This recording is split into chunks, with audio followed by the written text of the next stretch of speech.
सो हम यहाँ पर बात कर रहे हैं यड़ संधि और अयाद स्वर संधि की। ठीक है, दोनों ही संधियां बड़ा ही इंपॉर्टेंट है, ये समझ में इतनी इजी नहीं आती हैं।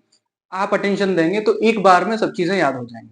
तो बात करते हैं यड़ संधि क्या होती है। यड़ संधि का जो फॉर्मूला होता है वो इको यड़ीची होता है। इको यड़ीची का मतलब ये हो जाता है कि ई और ऊ जब आ जाते हैं, इन दोनों के साथ में जो भिन्न स्वर आएगा तो वो या और वा बनाता है। इस फॉर्मूले का मतलब ये हुआ।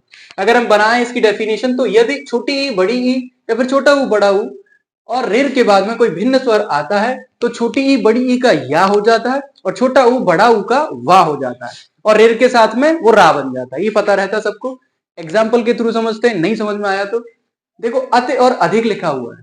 तो अति जब बोला छोटी ई आई और अधिक में छोटा आया, तो इन दोनों को जब साथ में मिक्सअप करके बोलेंगे तो या बनेगा। ई आ या बनेगा ना या। तो ये इसका मतलब यहां या बना है तो संधि में भी या बनेगा। कैसे?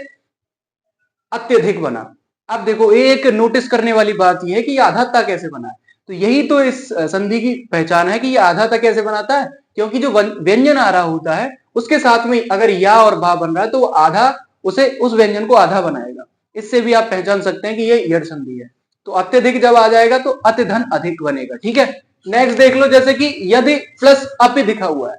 ठीक है, तो ये बनेगा क्या? यद्यपि बनेगा। बना क्या है? यद्यपि। ठीक है, बना कैसे? ई और ऊ, ई प्लस आ, तो बन गया क्या? या बना। तो देखो यद्यपि बना। ठीक है, इसकी संधि विच्छेद एक्चुअल में क्या है? या प्लस ये दा लिखते हैं ट्रेंड में, ये दा लिखते हैं, पहले तो ये चलता था। ठीक है, क्योंकि दा के नीचे हलंत लगा हुआ है और बाद में या बना हुआ है। ठीक है, ई और आ का, तो इसीलिए क्या बन गया? ये यद्यपि। ठीक है, इसको अब ज्यादा लिखते हैं, पहले यही लिखा जाता था। ठीक है, मतलब व्यंजन के नीचे हम हलंत लगा देते थे। हलंत का मतलब होता है कि वो शब्द भी आधा हो गया। ठीक है, तो ये दा है ना, ये आधा बन गया। तुम्हारा ये क्वेश्चन नहीं होना चाहिए सर इसमें तो दादा वो आधा नहीं आया, तो आधा आया है, बस आपको नोटिस करने की जरूरत है। नेक्स्ट देखो, इत धन आदि। अब इत धन आदि है, ई प्लस आ या बनेगा, तो बना क्या? इत्यादि। आपको देखना क्या है कि इसमें ई और आ बन के या बनाएंगे और जो ता है वो आधा बन गया। बस ये नोटिस करने वाली बात है। नेक्स्ट देखो, अति धन उत्तम। तो अति धन उत्तम में छोटी ई प्लस आ ऊ आया तो बनेगा या। ई के बाद में छोटी ई आए या फिर बड़ी ई आए, या बनेगा। डेफिनेशन देखो है ना, उसके अंदर क्या लिखा हुआ है। तो बना क्या? अति उत्तम। अति उत्तम, ऊ लगा हुआ है तो नीचे ऊ लग जाएगा। ऐसे ही ऊपरी ऊपरी धन उक्त, तो ई प्लस ऊ, तो बन क्या गया? या। तो उपरयुक्त, उपरयुक्त, अब ऊ लगा हुआ है तो सीधी सी बात है ऊ नीचे आ जाएगा, उपरयुक्त हो जाएगा। ठीक है, निधन ऊन। अब ने माने छोटी प्लस बड़ा ऊ, तो सीधी सी बात है ने और ऊ बोल, नी और ऊ बोल के देखो, मतलब छोटी और ऊ बोल के देखो तो यू बन जाएगा। तो बना क्या? न्यून। इसको यू भी लिख सकते हो। ठीक है, ऊ लग रहा है तो यू भी लिख सकते हो। नेक्स्ट देखो, प्रतिधन एक, तो बना क्या? प्रत्येक। क्योंकि ई प्लस ए तो ई ए बन जाएगा, प्रत्येक। सो प्लस अच। अब देखो ऊ प्लस आ, ऊ और बड़ा ऊ के साथ में हमने बोला था कोई भिन्न स्वर आएगा तो वा बन जाएगा, तो वही बनाना है। तो उआ बन गया, स्वच्छ। स्वच्छ जो सा है वो आधा बन गया।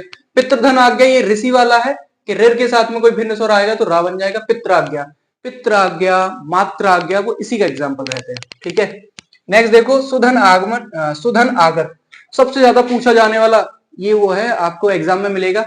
कौन कौन से आएंगे एग्जाम में? देखो ये बहुत इंपॉर्टेंट है, ये दोनों इंपॉर्टेंट है, ये भी बहुत इंपॉर्टेंट है, ये तीनों आते हैं। और वो इत्यादि वाला, ये आपको कंफर्म पता होना चाहिए कि ये एग्जाम में पूछे जाते हैं। यही यड़ी संधि का अगर तुम्हें कुछ माइंड में बनाना है कि ये समझ लो इति धन आदि या फिर स्वागत।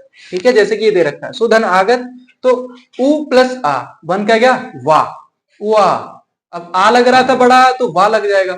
अनुधन एषण, तो क्या बन जाएगा? उए, वहां पर एक ही मात्रा, तो अन्वेषण। ठीक है, एक ही मात्रा। में धन आन, तो में आधा मा बनेगा, ध्यान रखना। तो और ई आ बन जाएगा या, तो म्यान। ठीक है, नेक्स्ट देखते हैं हम अयाद स्वर संधि।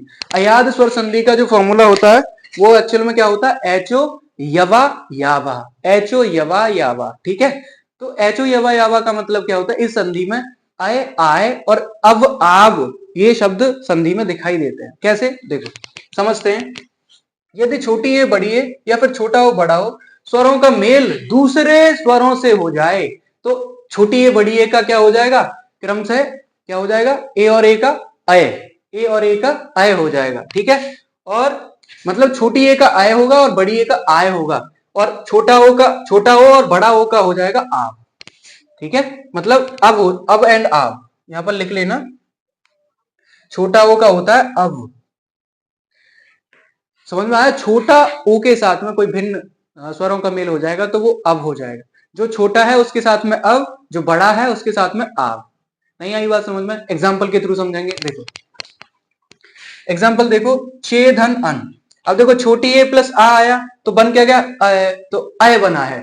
मीन्स क्या बोला था हमने? बोला था कि छोटी ए और बड़ी ए, ये भी इन दोनों के साथ में स्वरों का, दूसरे स्वरों का मेल हो जाता है तो छोटी ए का क्या हो जाएगा? अय, और बड़ी ए का आय। वैसे ही यहां पर हम छोटे ओ और बड़े ओ की बात कर रहे थे तो छोटा ओ जो है उसके साथ में होगा अब, और बड़ा ओ जो होगा उसके साथ में होगा आब। ये आपको डिफरेंस निकालना होगा। तो ये होगा चेदन अन चयन, ए प्लस आ अय बना। नेधन अन, तो ए प्लस आ अय बना तो नयन, ए की मात्रा उसमें जुड़ गई, नयन ए। ठीक है, ऐसे ही शेदन अन, तो ए प्लस आ नयन ओ शयन। ऐसे ही है, इसे मत रखना, ये बाद में करना है। नेक्स्ट देखो, नैधन अक, जब डबल ए की मात्रा आ जाती है, हमने बोला बड़ी ए जब आएगी तो वो आय बनाएगी। तो ए प्लस आ, तो ए बोलेंगे तो आय बनेगा, तो नायक हो गया। ये क्या बना? नायक। कैधन अक, तो क्या बन जाएगा? ए प्लस आ आई बनेगा, तो गायक। ऐसे ही गै धन इका, अब छोटी की मात्रा लग गई तो सीधी सी बात है, जब छोटी की मात्रा बनी है तो क्या लग जाएगा? ए प्लस ई, तो आई लग जाएगा, मीन्स गाय का आई। क्योंकि छोटी की मात्रा लगी है तो क्या बनेगा? आय तो बनेगा, लेकिन उसमें छोटी की मात्रा। ठीक है, मतलब आय ई, छोटी की मात्रा। यहां पर देखो पौधन अन, छोटा ओ है और फिर आ लगा है तो सीधी सी बात है, छोटा ओ के साथ में क्या बनेगा? अब बनेगा। ठीक है, तो पौधन अन पवन। अब मतलब पवन, देखो प अब आ रहा है ना इसमें पवन। ऐसे कोधन अक, तो यहीं से डेफिनेशन बनाओ, कोधन अक तो क्या हो जाएगा? कवक। कवक, कवक बना। ठीक है, नेक्स्ट देखो छौधन इनी। अब छौधन इनी है, इसको बनाने में कुछ ज्यादा बड़ी बात नहीं है। अच्छा, छौ बड़ा ओ की मात्रा तो आप बनेगा, छौ प्लस ओ प्लस ई, तो आप बनेगा, लेकिन छोटी ई आ रही है तो आवी, मतलब छाविनी बनानी। छौधन इनी तो मतलब छाविनी। पौधन अक, पौधन अक, अब ओ है प्लस आ है तो आप बनेगा, क्या बन गया? पावक। ये क्या है? पावक। ठीक है, ये दो हमने आपको निकाल के रखे हैं, ये आपको बनाने कैसे, इनका संधि विच्छेद आगे बनेगा। पौधन अन प्लस सौधन अन। ठीक है, दोनों ही ओ वाले हैं तो मतलब आप बनेगा आगे जाके, ये आप डिफाइन करेंगे। ठीक है, तो इनकी आपको प्रैक्टिस करनी है। अगर आपने इनकी प्रैक्टिस कर ली तो जो आपको डिफिकल्टी लग रही है यड़ संधि और अयादि स्वर संधि में, इट विल बी इजी। ठीक है, बहुत मजा आता है इसको करने में, एग्जाम में कोई गलत नहीं जाएगा आपका कोई क्वेश्चन, बट आपको इसकी प्रैक्टिस करनी पड़ेगी। सो आपको इसको नोट डाउन करना है, ओके, और इसकी प्रैक्टिस करनी है। जो भी एग्जाम्पल है उन्हीं की प्रैक्टिस कर लेना, आप समझ जाएंगे इसका कंसेप्ट है क्या है एक्चुअली। ठीक है, ओके।